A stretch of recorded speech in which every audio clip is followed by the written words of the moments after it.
Morning.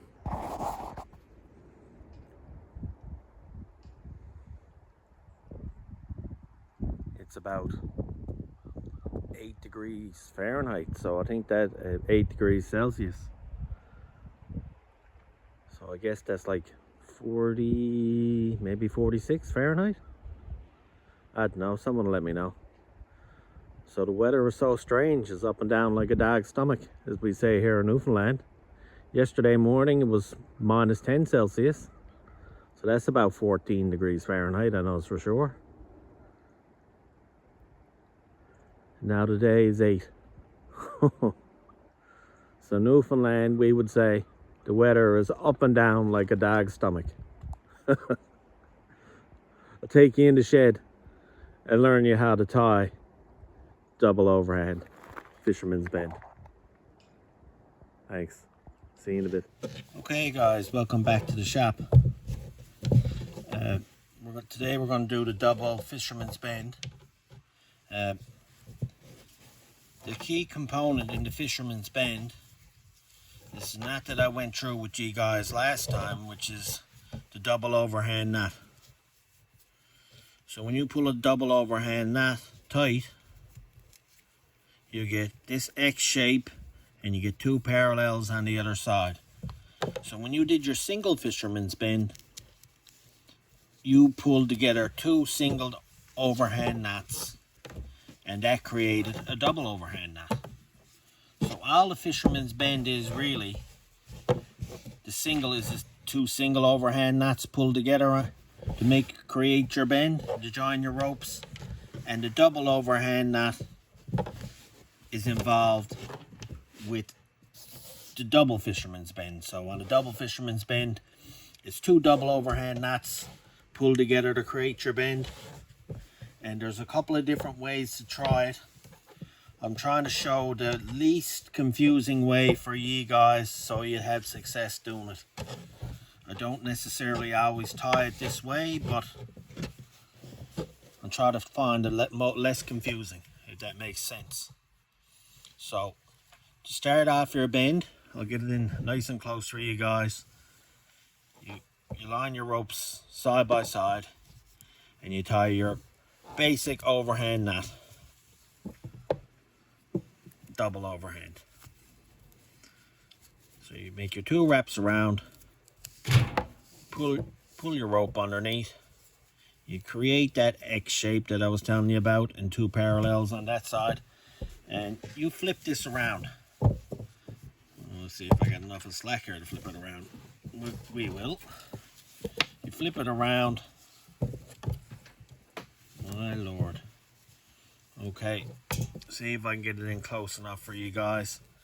And you tie the exact same knot, the double overhand, wrap it around twice, tuck it underneath, pull it tight so you got your X and your two parallels.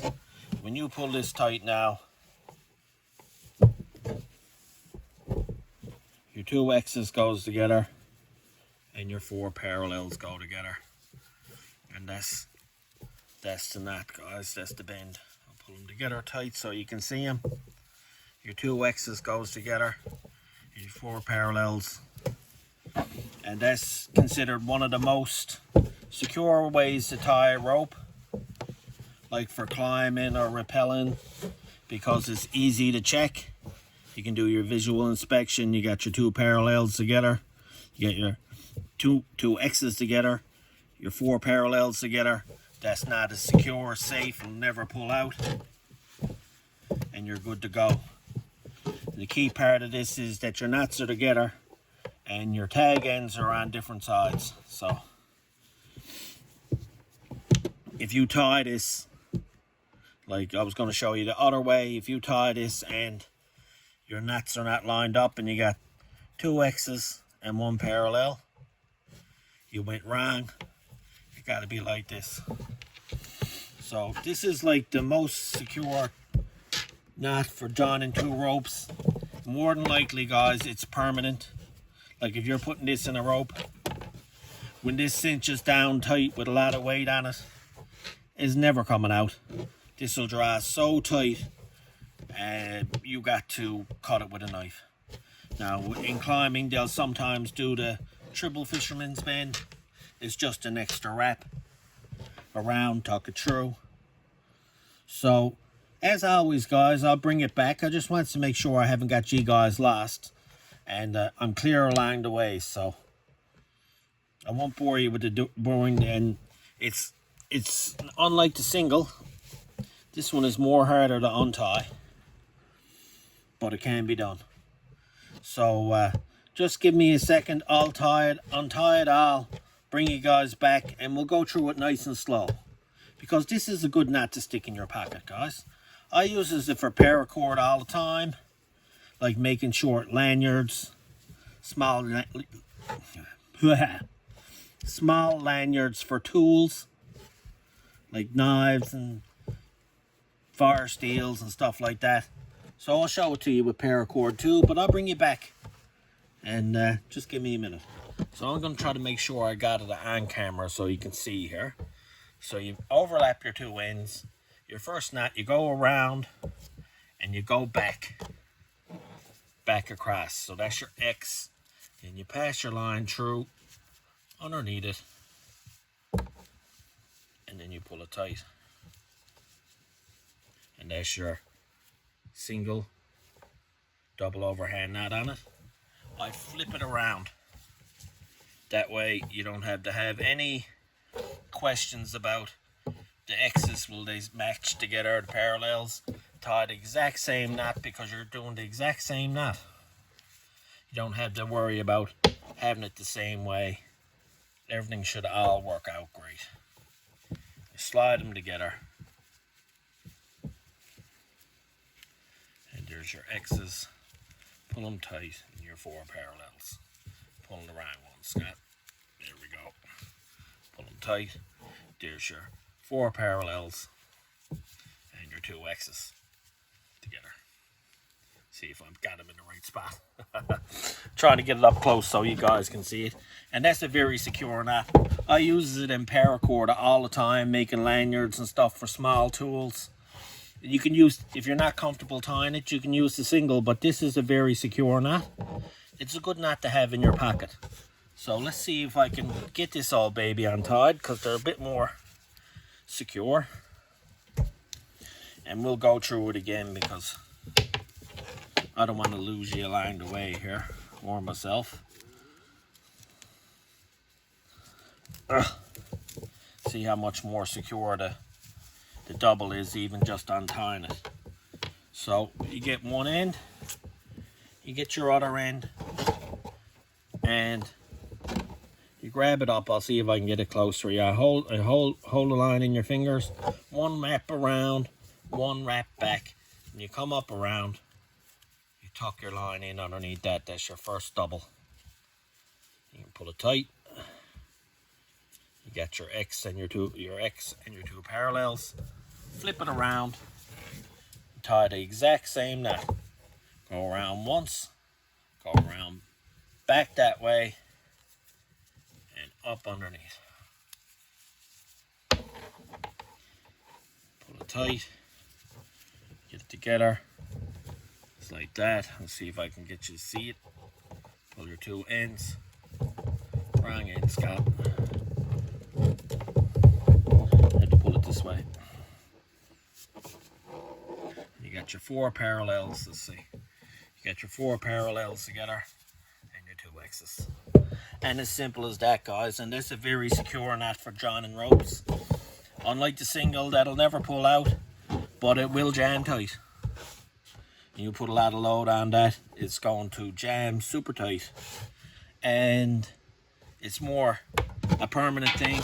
If you put that in a climbing rope or anything, they might put a triple in it, but if you do it, it's never coming apart, especially when weight gets on it and gets pulled too. It's a very secure knot, and you probably have to cut it. So,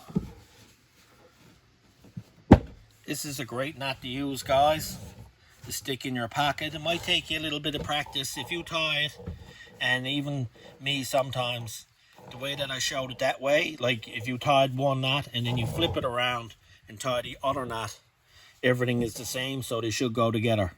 Other than that, you got to, when you make your next wrap on it, you got to go where the other one, same direction, and then they'll match together. But that's the easier way to tie it.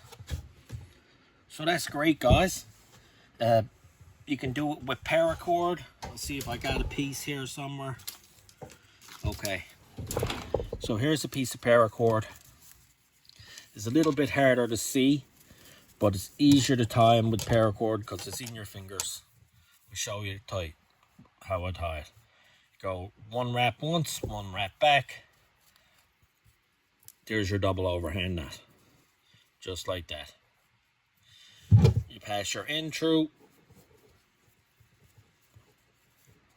Once you pass your end through like the single fisherman's bend, now you got it all in your hand. Go one wrap around your fingers. Get a hell a bit more slack. One wrap around, one wrap back, one wrap through, like that. Pull it tight. Get your X's. And you pull it all together. And there it is. You got your 4 parallels and your 2 X's. Yeah, your 2 X's and your 4 parallels. So there you go, guys. And these are great, like for doing, doing the Prusik knot. This is a Prusik loop that I was going to show you, and you make your loops. And double fisherman is a good secure knot if you're making lanyards and tools and stuff like that. The double fisherman's, once you cinch that in there, that's never going to slip out. It's a good knot. You could use single, but I prefer the double, making lanyards and things. So it's a good knot to practice, guys, and stick in your pocket. So thanks for stopping by and checking out this lovely double fisherman's bend. And if you got any questions or comments, let me know.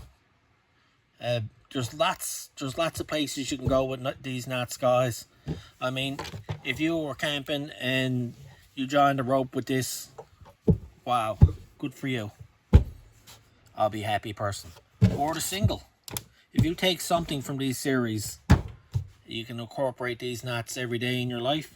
I'll be a really happy person. So thanks very much for stopping by and checking all these knots. This lovely double fisherman's bend. And we'll see you next time. Keep tying knots and have a super awesome day. Thank you.